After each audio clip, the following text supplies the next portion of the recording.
You're listening to The Voice of Reason with Mark Reed and Ted Durden, only on LA Talk Radio. Good evening, and welcome to another edition of The Voice of Reason. My name is Ted Durden. I'm a Southern Democrat. And my name is Mark Reed, a West Coast Republican. And together we are The Voice of Reason.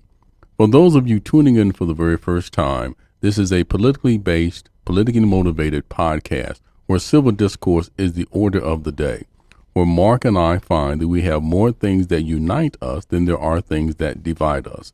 And as I do every week, I toss the ball over to Mark Reed. Absolutely. Ted, from my monologue that I'm going to do this morning, I came across this very well-written piece on Facebook, and I loved it. So I'm going to use it, and we're going to talk about it. Okay? Sounds good. It says, "We have a problem." This is a well-written and thought-out article written by a 26-year-old college student by the name of Alyssa Algren, who is in grad school for her MBA. What a great perspective. My generation is blind to the prosperity around us. I'm sitting in a small coffee shop near Nokomis, Florida, trying to think of what to write about. I scroll through my news feed on my phone, looking at the latest headlines of the presidential candidates calling for policies to fix the so-called injustices of capitalism. I put my phone down and continue to look around. I see people talking freely, working on their MacBooks, ordering food that they can get in an instant, seeing cars go by outside, and it dawned on me. We live in the most privileged time, in the most prosperous nation, and we've become completely blind to it. Vehicles, food, technology, freedom to associate with whom we choose. These things are so ingrained in our American way of life, we don't give them a second thought. We are so well off here in the United States, and our poverty line begins 31 times above the global average.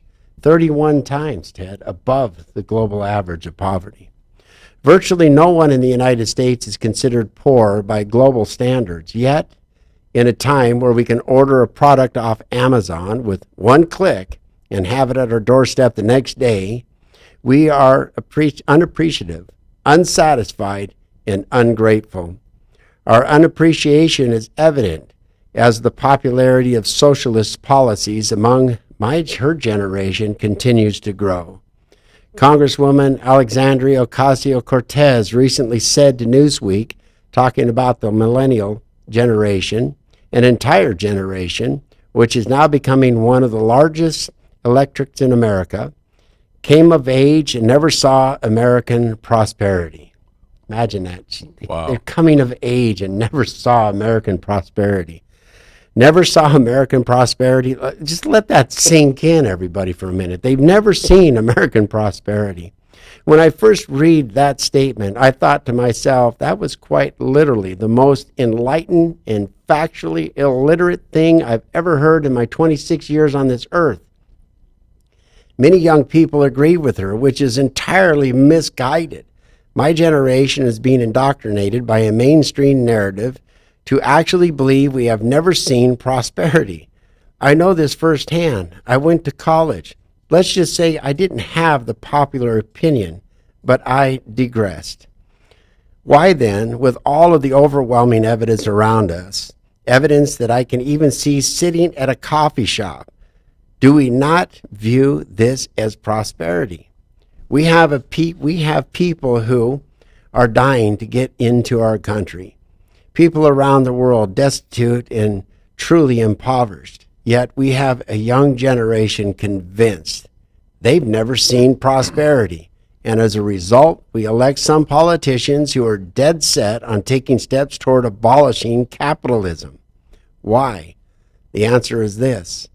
My generation has only seen prosperity. We have no contrast. We didn't live in the Great Depression, or lived through 2 world wars, the Korean War, the Vietnam War, or we didn't see the rise and the fall of socialism or communism.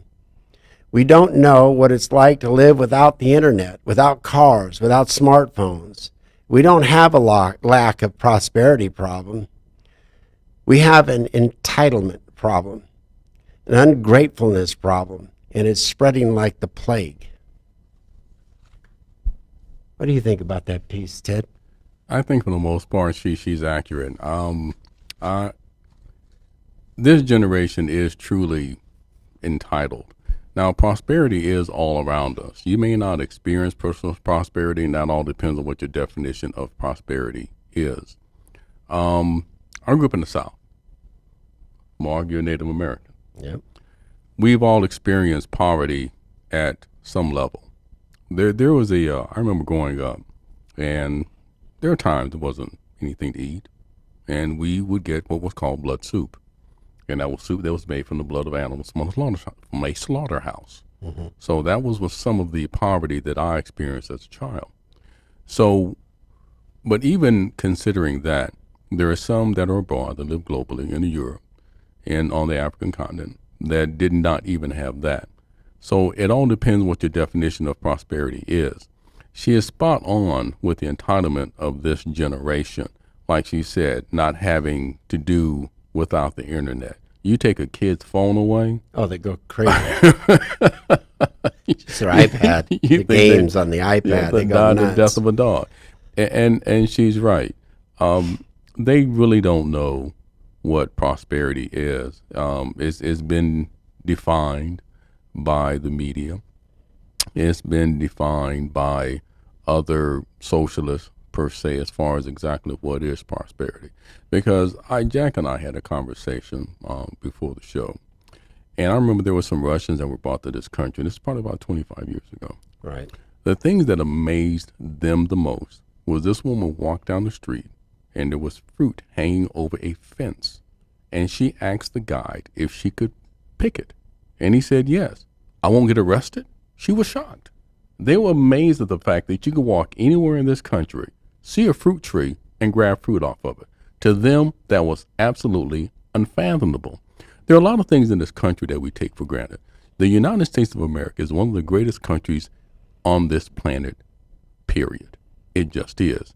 The things and the rights that we have, the privileges that we enjoy on a daily basis, there are a lot of people that grow up without it, never having experienced it.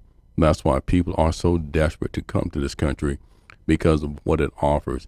Even at the quote-unquote poverty level is a lot better than here than it is abroad. Exactly. I think it boils down to the mindset, that entitlement mindset of what it is. I've always been taught, don't ever mix up the two, what you need versus what you want. Absolutely. Because that desperation or that unsatisfied depression that comes over this generation is they want so much. Oh, yeah, they do. And they get depressed because they don't have it, and they don't know how to get it because they haven't been taught how to get it. And our school systems are failing because, as we've done a couple episodes on that sex, health, HIV, gender assignment, right. They're not teaching the actual tools that kids need coming out of high school to survive. They don't even teach them how to balance a checkbook. No, they don't. They don't teach them anything in a home, how to run a home, how to take care of yourself. But they're going to teach them how to go out and have sex and protect themselves from sexual diseases. Our education systems are failing. So kids are growing up now. I mean, it's funny, but it's not funny watching certain YouTube videos. There was this one. There was this kid, spoiled rotten kid. He had an i8 phone, and he wanted the new 10. And he threw a fit. He told his mom, I want it now, I want it. And she was like, I don't have the money for it. I want it now. Your phone works fine. He took his i8, and threw it on the ground. And that's an $800 phone. Yeah, that's an $800 phone, exactly. And his kid's like 13 years old. He's a little spoiled kid. So then he takes it, and the mom's still, well, okay, you got a broken screen. You're going to use the phone with a broken screen. I'm not going to buy another phone for you. So he continues having this meltdown, takes the phone and throws it in the swimming pool. I've never seen it, and it's funny watching this kid have a meltdown, but it's not funny because this kid's going to become a young adult. Yeah, and he's going to retain that mentality. Yeah, and you're right, because I remember my daughter, who was 9 years old at the time, And I'm talking, this was in 1993. Right. And that's when, the advent of the cell phone was gaining in popularity. Right. And she came to me and she said, Dad, I want a cell phone. I said, why? Well, all my friends have it. So, well, in case you need to reach me, you're 9 years old. Where are you going to be that I can't reach you? If you're going to be at school, I'll call the school. Exactly. You're going to be at a friend's house, I'll call the landline. I said, because if you're somewhere that I can't reach you, you have no business being there. It's just that simple. See, I told my the two grandchildren we're raising, the older one's turning 17 now, and she said, Grandpa, I really want a cell phone. She's been hounding me for a year. Right. I said, I want you to write down 10 reasons why you need a cell phone. That's extraordinary. No. I said, okay, give me 5 solid reasons why you need a cell phone, why you want your grandpa to spend $800 on a phone to $1,000 and then spend another $120 a month to keep it alive so you can use it. You give me 5 solid reasons why you need that cell phone.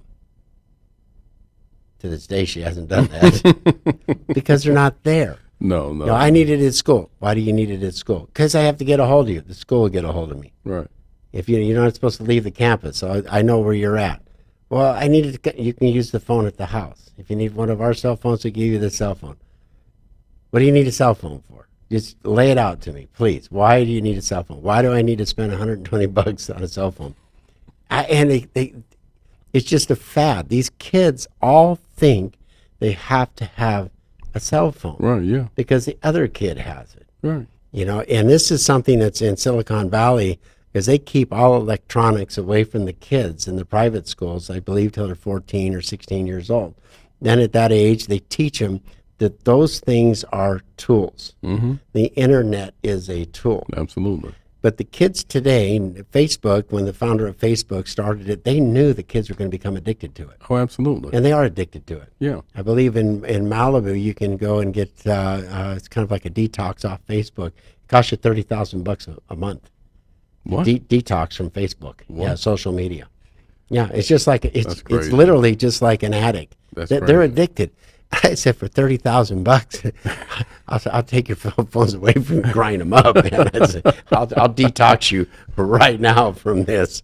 Yeah, I think you're right. I think it's this generation, and it's based on the rising popularity of the social media programs that are on these phones. Snapchat, Instagram, Facebook, and a plethora of other things where you have this generation that need constant stimulation, and that's not a good thing. It's constant stimulation, but it's also approval. They're seeking approval, so they put it out there. Situation has happened at a school. Mm-hmm. I was talking to the kids about it, the principal about it. One of the girls in there, literally on this, I think it's Snap. I don't know all these platforms, Snapchat and Instagram. Mm-hmm. And she sells naked pictures of herself. She's 16 years old. She sells naked pictures of herself, and the money goes to a VMO. I think it's a Venmo account. Right. And so actually it's my granddaughter's school, and my granddaughter, had to have a conversation with the principal and let him know what's going on, right? And so I'm teaching my granddaughter, you stand up to these things, but it's very precarious because will they find out about it? Will they find out? Will the kids find out? Because the teenagers are brutal. Right. They can start bullying her, picking on her, beating her up, or whatever. So it had to be somewhat secretive in town here, right? So, but this is what's happening. These kids have access. They're being taught these horrible curriculums. They're coming from dysfunctional homes. These kids are being destroyed, and it's horrible what's happening, as far as I'm concerned. No, it is. It really truly is. The educational system has, as good as it can be, isn't as good as it should be, and that's pretty much where it's not teaching the kids what they need to know. They're teaching the kids what they want them to know, right? And that's it. Right. We're We're going to take a short break and play our first ad. We'll see you in a minute. All right.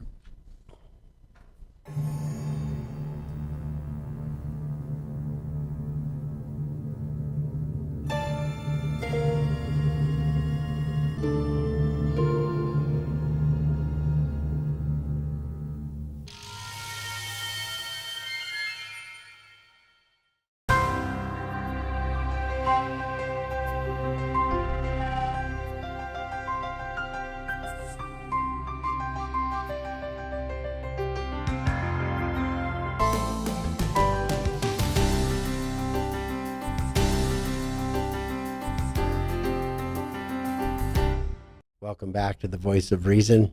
We're going to move on to the impeachment process, and I want to read something that Alexander Hamilton wrote in the Federalist Papers, number 65. And this is March 7th of 1788. I'm just going to read one of the paragraphs. A well-constituted court for the trial of impeachments is an object not more to be desired than difficult to be obtained in a government wholly elected. The subjects of its jurisdiction are those offenses which proceed from the misconduct of public men, or in other words, from the abuse and violation of some public trust. They are of a nature that will, with peculiar propriety, be denominated political, as they relate chiefly to the injuries done immediately to the society itself.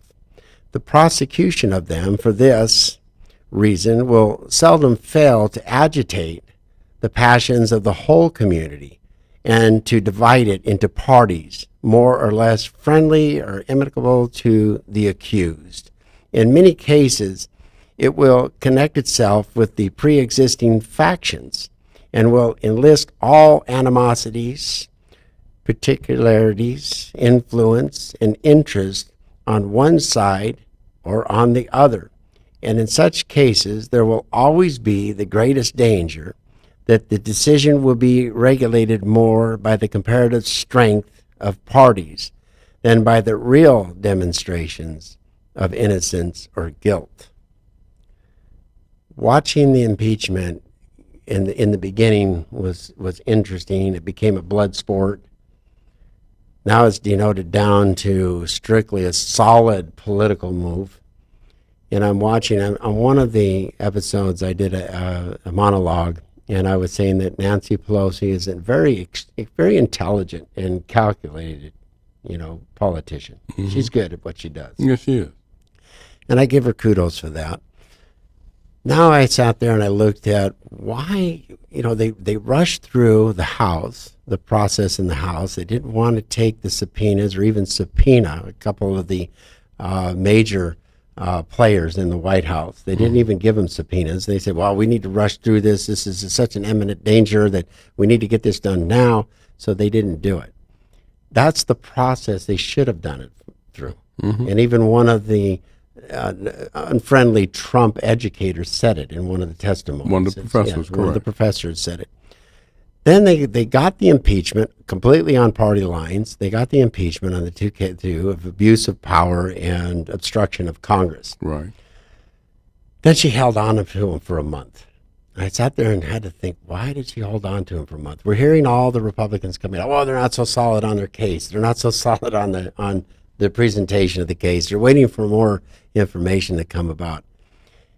It dawned on me the other day that this intelligent, calculated individual sat there and fought the impeachment from the progressive left of her party, the AOCs and Tlaib and so forth.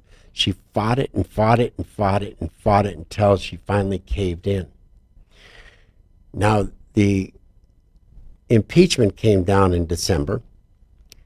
The first caucuses happened, February 4th? Yes. She holds on to these papers until today, the 16th. The trial is going to go possibly through February 4th. Very possible, It takes out those two progressives in running. It takes out Bernie Sanders, and it takes out Elizabeth Warren. And there's been warnings by the Wall Street and by everybody else stating if Elizabeth Warren or Bernie Sanders is the DNC nominee, we will completely back and fund President Trump. So do you think quite possibly Nancy Pelosi pulled another fast one to hamstring Bernie Sanders and even hamstring Elizabeth Warren because they're a progressive left in order to push through their guy, Joe Biden? I don't think so. And I give her kudos for her political strategies that I do. That'd be a hell of a strategy, wouldn't but it? you know that and it's one of my favorite words. I've said it before. That's extremely Machiavellian. Okay, that's kind of Monte Cristo kind of stuff to do something like that. But I told you, you don't think they're intelligent enough to do that? I don't think. Come on, I don't they're know. pretty smart. No, I think, and I told you this before. Yeah. I told you that when she engaged in that ploy to hold on to those 2 articles before she sent them to the Senate, Right. I told you then, and I still believe it. I think it was a miscalculation on her part. I believe that she did it, thinking that somehow, I don't know why, that she was going to somehow strong arm Mitch McConnell of all people into caving in to what Schumer wanted, as far as having witnesses testify. Right. And even Adam Schiff had to come out and acknowledge the fact that while they did not get what they wanted, at least it exposed all these flaws and the predisposition of the Republicans in the Senate. So look, that everybody already knew what the Republicans thought about the impeachment proceeding anyway. I said it myself. The Senate is not going to remove this man from power. They're just not going to. It was no different. It was no different with Clinton when the Republicans control the House, the Democrats control the Senate. He got impeached in the House, but he did not get removed from the Senate. And it's going to be the exact same thing. So what was the political gain? Because this is definitely even an impeachment, Bill Clinton's impeachment, they had 11 felonies attached to it. Mm-hmm. It was still political. Yeah, but it's always political. So what was the political gain to be gained by having the impeachment, by holding the papers back? Phone call? Yeah. Okay, we have a phone call. That's interesting. Let's let this person dive into this one. Okay. Welcome to the Voice of Reason. Who am I speaking to? Hello? Hello? Is this live or is this? This is live, yes. Yes. You can just use your first name. I am so sorry. I need to speak to Ronan, please. Oh, then you have to call the office line. This is the live line. Okay, thank you. Bye-bye. Bye-bye. Well, that was interesting. Give us a break there for a minute. We're getting heavy and thick there for a minute. We did. It's not the conspiracy thought process. I think that every elected official is a mastermind in manipulating the public thought in order to get elected. Mm-hmm. I think the ones that are in there that are the leaders of the party on both sides, I'm not saying one side or the other, on both sides are extremely good at retaining power. Mm-hmm. And how do you do it? If you look at the lineup of the Democrats right now, it's a complete opposition of what's happening in the United States right now with an unbelievable, economy. You know, we've got the 2 trade deals done. It's just an unbelievable economy. Mm-hmm. And it's only growing and it's building. And I do agree that it's probably the envy of the world. Right. I'm not trying to mimic President Trump. But it is, because I have my issues with his style, just like you, and just like probably 85% of Americans. But I'll tell you, I was at an event the other night, and I was talking to a major builder, and this other woman comes up, and she kind of knew who I was, but didn't know, right? She knew the builder. She was talking to the builder, and she says, I really can't let people know. She goes, I'm an avid Democrat. But I can't let people know that I really like what President Trump is doing. I don't like him, but I really like what he's doing because my 401k has doubled. But I can't tell people about it because they'll go after me for liking President Trump. And it's like, well, wait a minute. Your elected officials are supposed to protect the economy and create an atmosphere or an arena, just a major atmosphere for people to prosper, to become happy, Mm-hmm. to engage in and partake in this economy.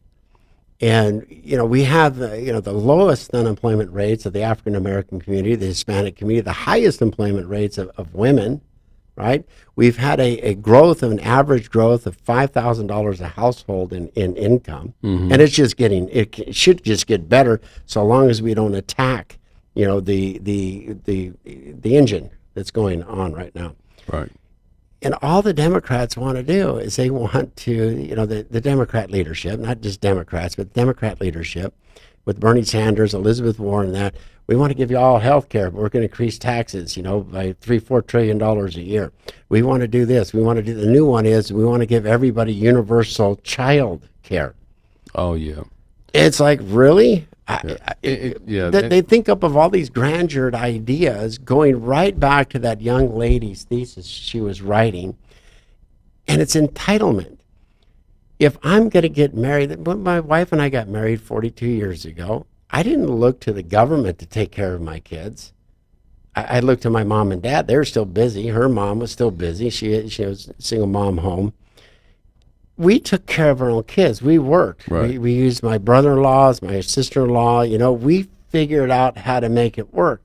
That was part of being responsible, having children. Well, it's not even just having children. I'm going to say real quick. Yes. Okay. The woman that you were talking about, and we've said this before, Mark, you got to separate the man from the policy.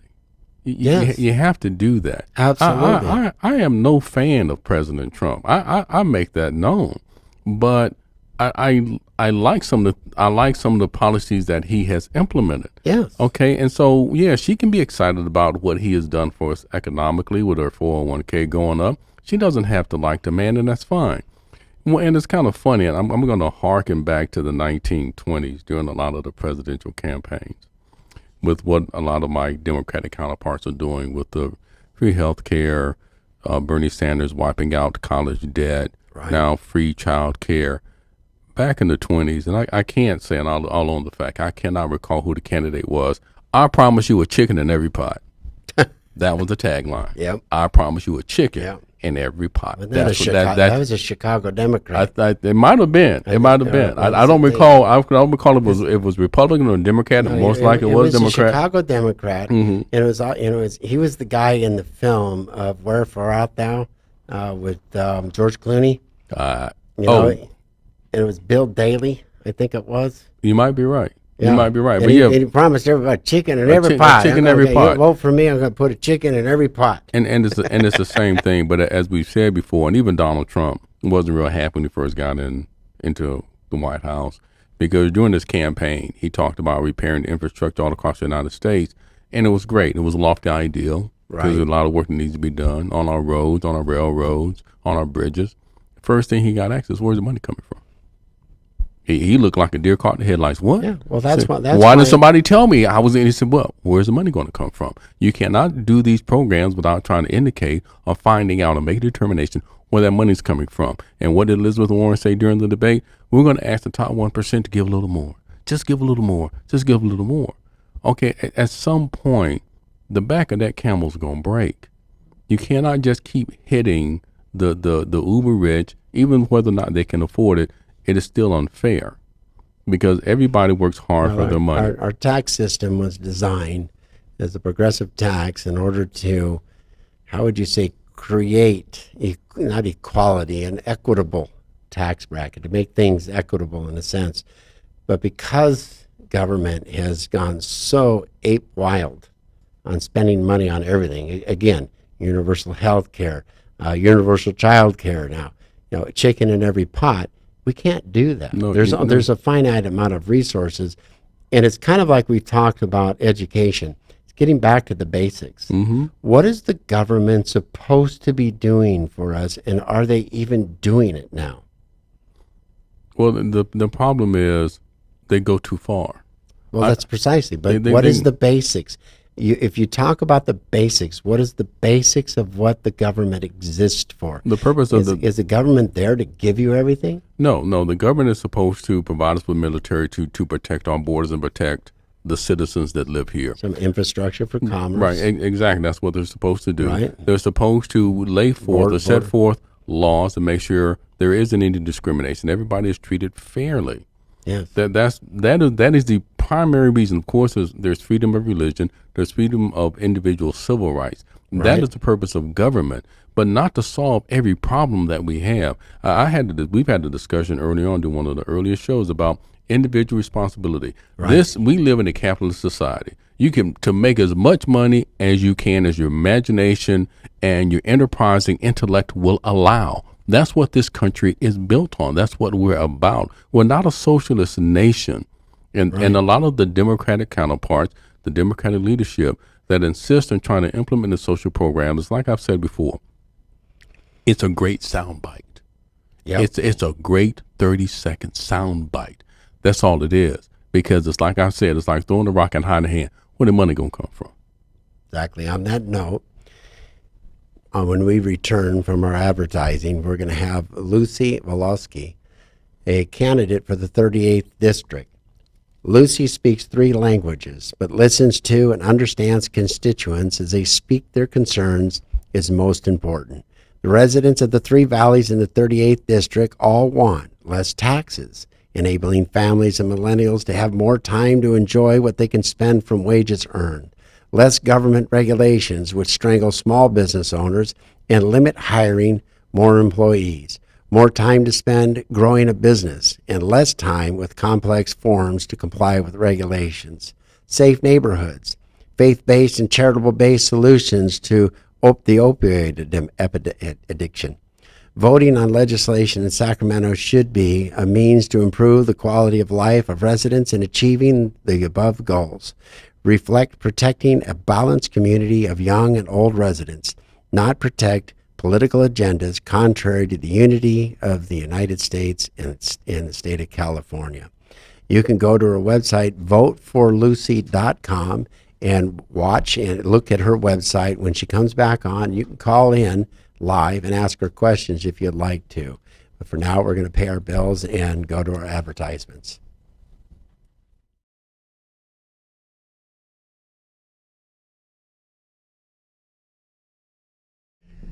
Hi, I want to welcome Rusty Levin and Harry Nabanian, both trial lawyers for workman comp cases. If you're injured on the job, don't hesitate. Contact an attorney. I did when I was wounded or injured on my job, and I thought I would trust my employer, and it didn't work out quite well. So I found Rusty Levin, handled my case like a professional, worked out way better than any other lawyer that I talked to would have worked out. So Rusty, tell us a little bit about your company of Levin and Nabanian Trial Lawyers. So at our firm at Levin Albania Trial Lawyers, we handle all matters of workers' compensation, personal injury, and employment disputes, wrongful termination matters, and things like that. We were able to help Mr. Reed out with his workers' compensation case. Unfortunately, workers' compensation injury can be very stressful, intense situation. And at Levin Albanian, we try to get you the most benefit we can of the law, while also easing the stress and anxiety that comes along with that situation, and getting you back on your feet. My partner, Mr. Albanian, he handles the personal injury sides, and I'll let him take it from there. And just like all injured employees out there, anybody else who gets injured as a result of somebody else's negligence has rights, and the rights that they need to protect immediately.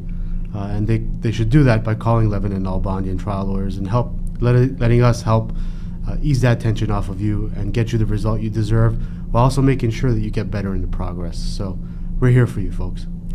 Levin and Nabanian Trial Lawyers is the best company for you to get a hold of when you're injured or have a personal injury. So give them a call at 213-232-4848, 213-232-4848. Thank you. and let them handle the stress for you while you recover at home. Thank you again. Bye-bye.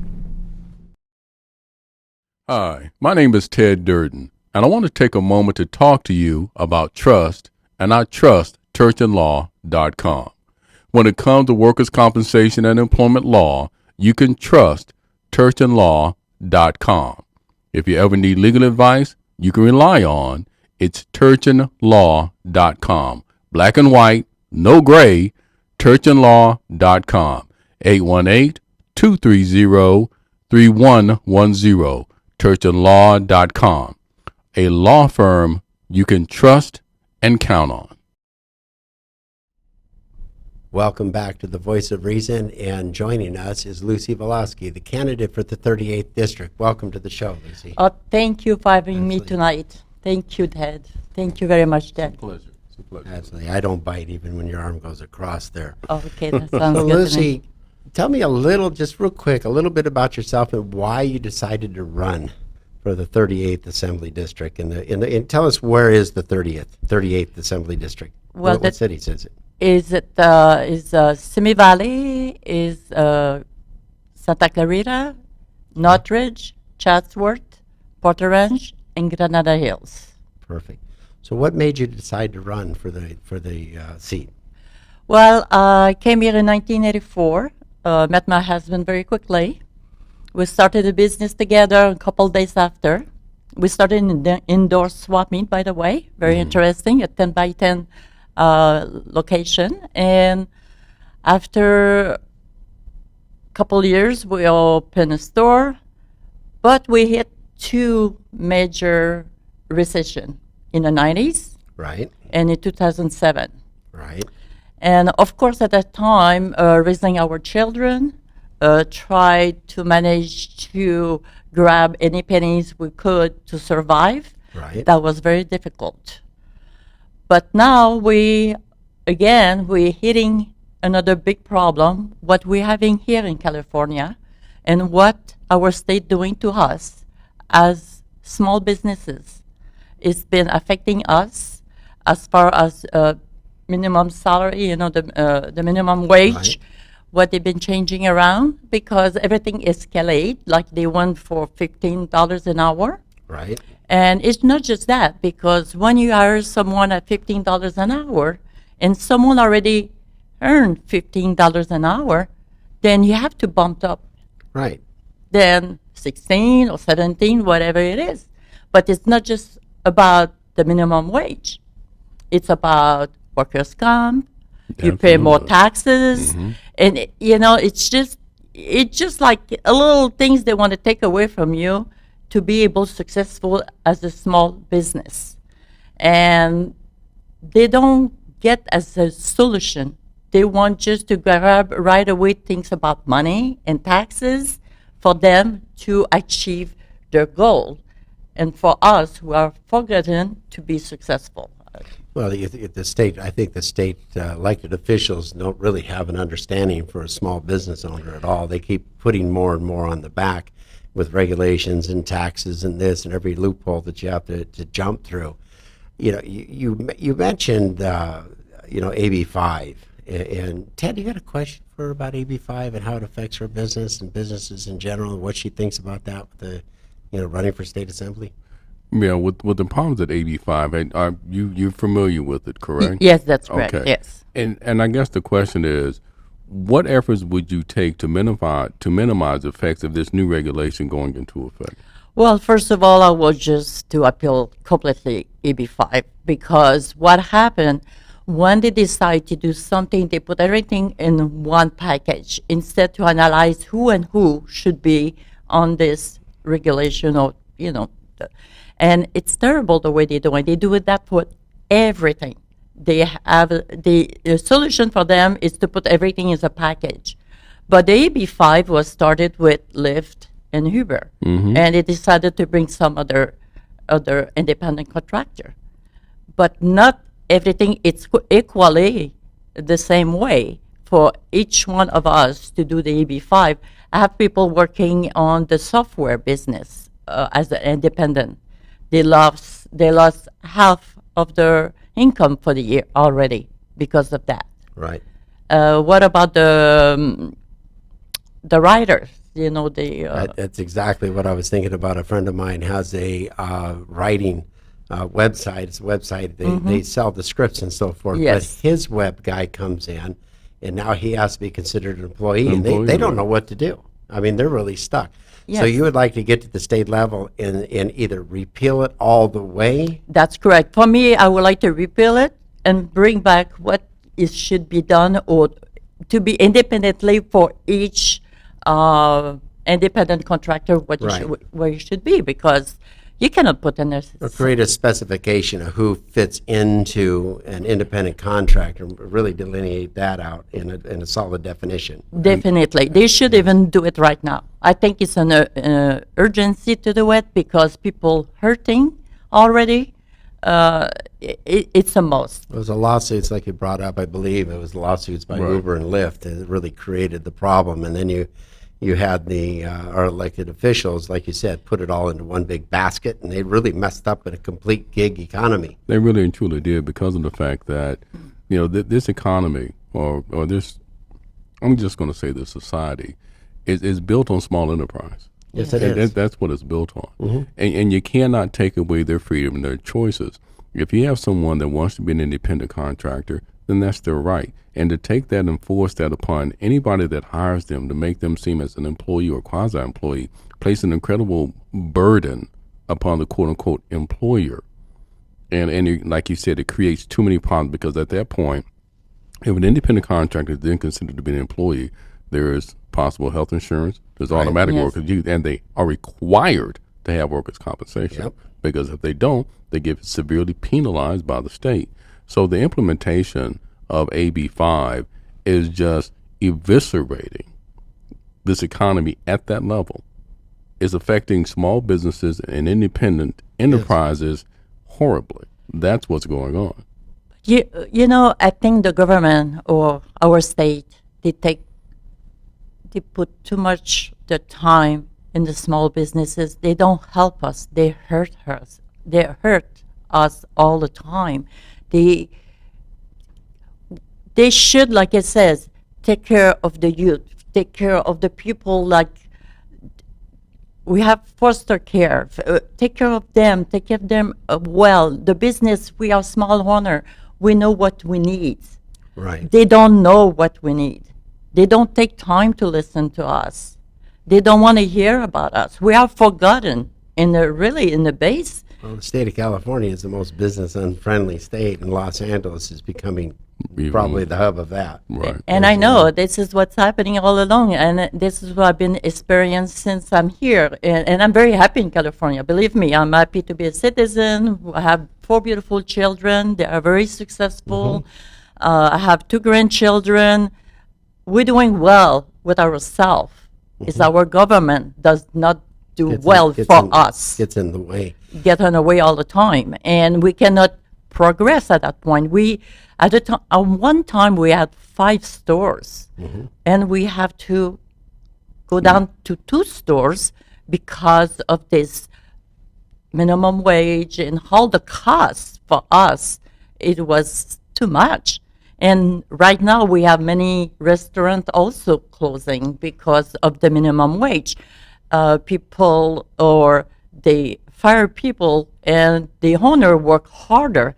Even today, I read something on Facebook, Cupid restaurant in Simi Valley is 3rd generation, and now they're debating if they will close the location because of the cost of living. It's become so much, and they have hard time to find also employees who they can really commit to do the right job. Right. This is another problem we are having here in California to find, Good help. good help. Exactly. And I did some research today, but very shortly because I cannot elaborate too much on that.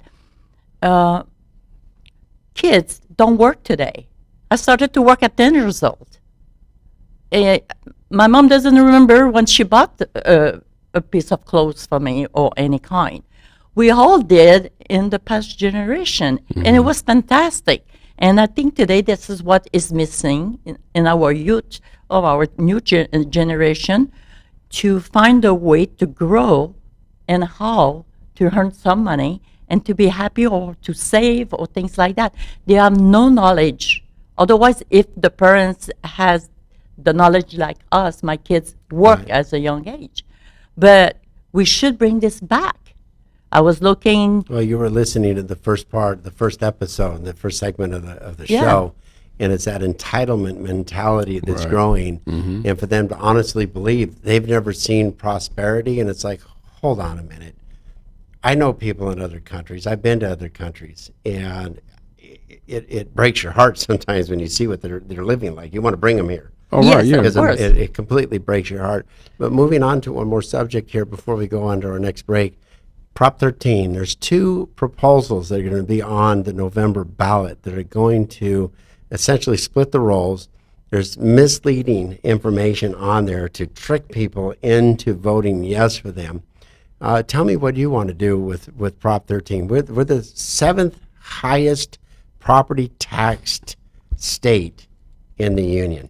So what do you feel about Prop 13 and property taxes and these two bills that are coming up? Well, the Prop 13 is a scary thing. But let me tell you, I was listening. I know Mr. Newsom released $1.3 billion for the homeless situation. Right.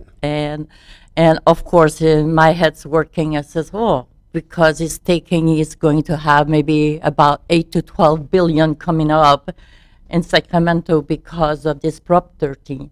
The Prop 13 is a dangerous things, and hopefully people will be very well educated. They don't go for it, because if they do, that will escalate. They says, oh, we will tax the business. Right. It's not about just the business. Please think about that.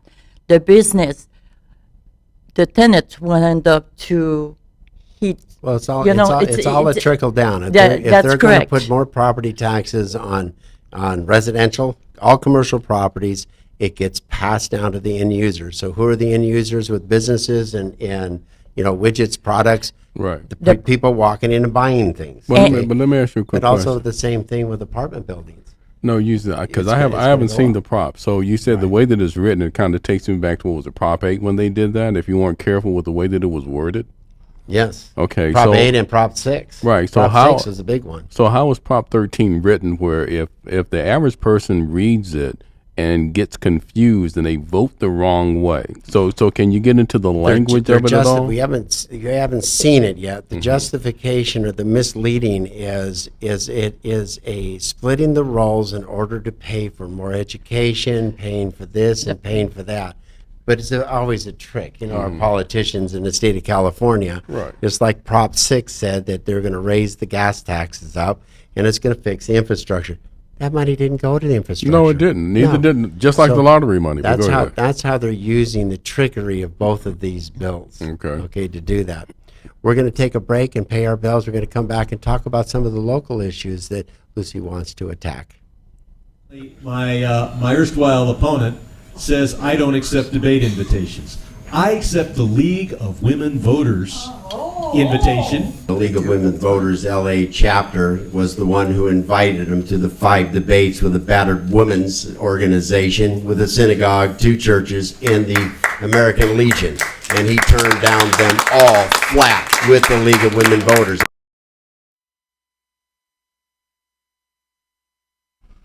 Welcome back to the Voice of Reason. We're still here with Lucie, a great candidate. I've known Lucie for a few years here, and she's a great candidate for the 38th District for her family life, her business self, her small business, not even small business, 5 stores at one time. Yes. Let me know a little bit about local issues in the district itself. What do you really want to focus on there? It's a nice affluent area, but it's being hit by the homeless problem. Very big. So the homeless is a big issue. From the beginning, when I saw, by the way, quickly, I will tell you a story. In 2015, I was chair for the the World Games Special Olympic, and I was in Los Angeles, and I did the wrong turn. And I said, oh my God, because live in Chatsworth and go to Los Angeles, I don't go so often. I says, what the heck going on here? I'm telling you. I said, It's scary now. I says, is it a third world country? Yes.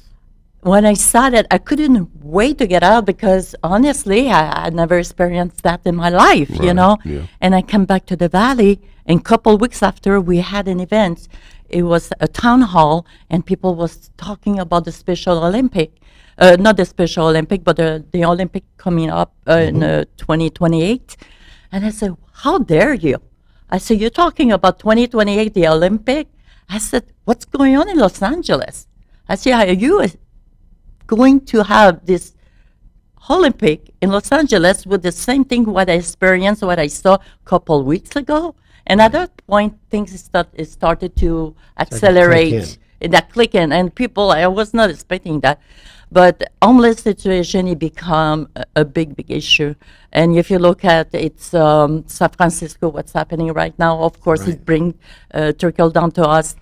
And of course, you're not buying into the agency's thing that it's all about affordable housing, are you? No, because first of all, let me tell you, on my camping trail a couple days ago, in fact, I was in Canyon Country, and there was a gentleman who said, "Hi, how you doing?" And he was homeless. And I'm telling you, it was very considerable, nice. It didn't take too much, maybe, to just put a nice suit. And anyway, very eloquent. And we were talking. He said, I've been homeless for 20 years, living under the bridge. And he says, I'm not going to go anywhere. He said, I'm not interested to go to an apartment building. I'm not interested to have vouchers. It says it's out of the questions. Then we experience that every day. People doesn't want to be in an apartment building or to be located to that. Then it's a big problem. Then to build and build and build is not the issue. Mm-hmm. The solution is, and I've been saying that even before I started to run for campaign, is to do a health state of emergency. What's happening right now, we started to have our water contaminated by,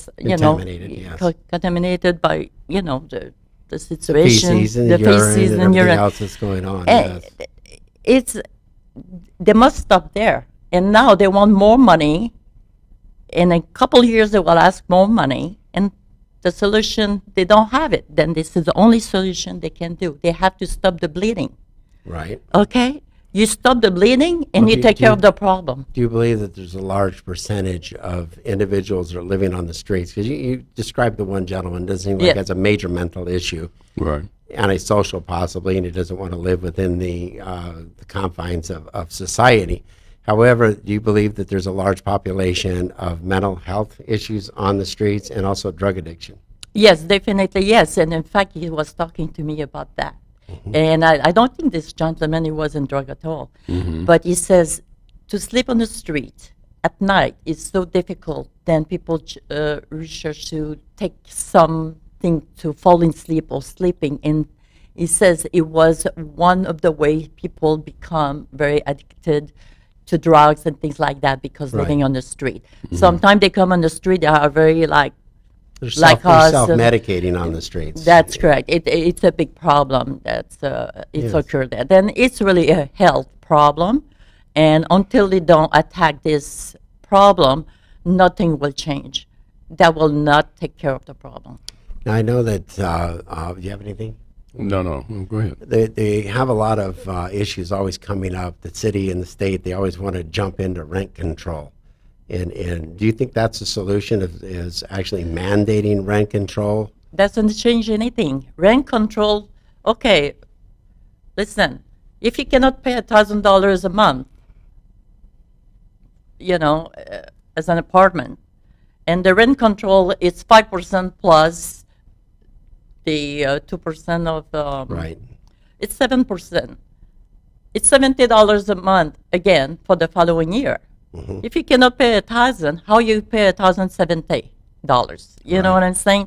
And rent control doesn't change. This is all the landlord was abusing the system and things like that. Of course, we're lacking of building or apartment, things like that. But it was not our fault or the people's fault. It's the regulation. What do you do? As far as when it comes time for construction, they've been limited for so many years not to build or give them problems. And, regulation, it becomes so expensive. Then sometimes They invest their money somewhere else, you know. Well, what I've noticed is that the individuals, like I'm a landlord, I own a few houses, and I rent them out, and I get a good person in there, and I leave them there. I don't bother unless they pay their money. Yeah. It's common sense. It costs me more if I lose them.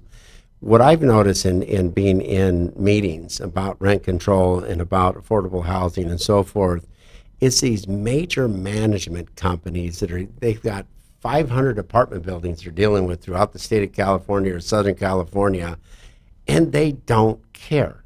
Yes. It comes to the point they got to raise the rents. They raise the rents. They kick them out. They're right on the 3-day notice, the 30-day notice, and you're out. They don't care. Right.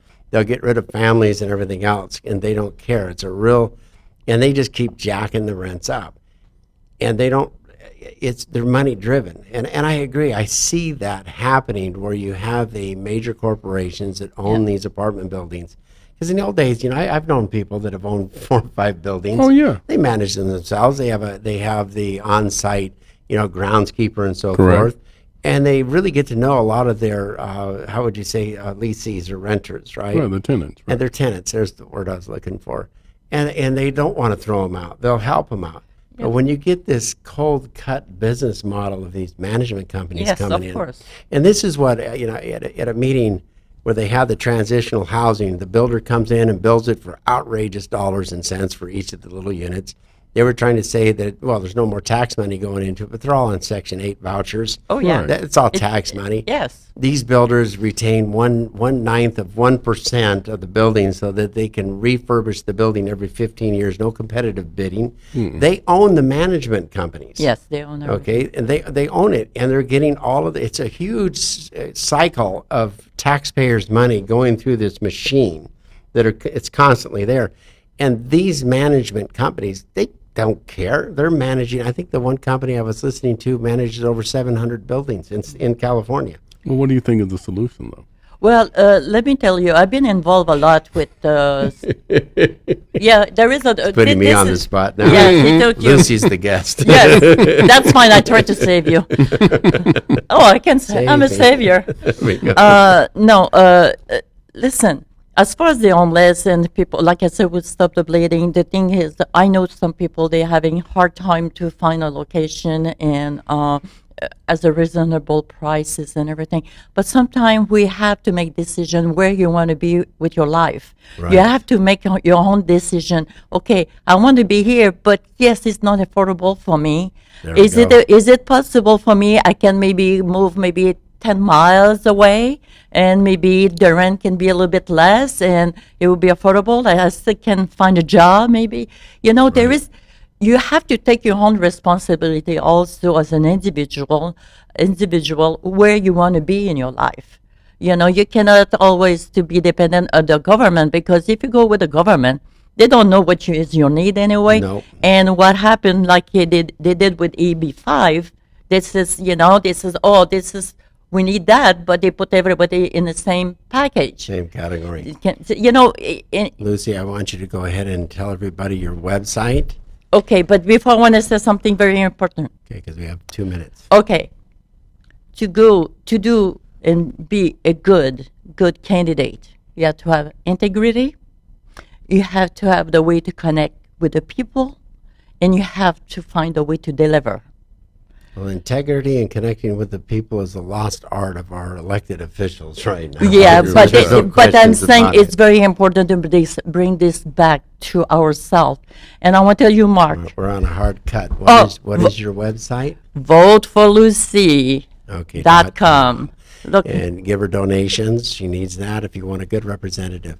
You asked what the solution was. I was in a meeting just the other night, and there was a builder in there, and I listened to the neighborhood council sit there and rag on this this contractor, Toll Brothers Builders.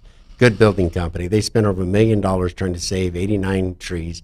They were complaining that there was 25 trees that are going to be cut down, and they're going to replace the 25 trees with 125 24-inch box trees and water them for 2 years. California has gotten so ridiculous with the regulations and demands that a lot of the home builders have pulled up and left the state of California because they can't make money here anymore. And if we have an affordable housing problem, it's because we don't have an inventory. If we don't have an inventory, why is that? Because all of the regulations and these greedy politicians. Absolutely. I read a story, I forget the number. It was, I'm going to throw an arbitrary number out there. They had 75,000 houses that are ready to build. Track maps were approved, everything was ready to go. They ended up, because of regulations, the economy, they shelved 50,000 of them. They were only going to build 25,000 of them. The state of California has got to get their act straight. We've got to elect individuals who are going to go to Sacramento and get reasonable regulations, cut back on the unreasonable regulations, and give the residents of the state of California what they need. On that note, I want to thank everybody for tuning into the show. Ted, take it on home. And I'm just going to chime in on what Mark just said. California has got to become a business-friendly state again. Absolutely. They're no longer that way. They never are. Thanks again for tuning in. Lucy, thanks again for being on the show. Thank you very You much. were great. Thank you, Lucy. Vote for Lucy. And remember, ignorance prevails when rational minds sit back and do nothing. Be sure to tune in next week. Bye-bye. Bye-bye.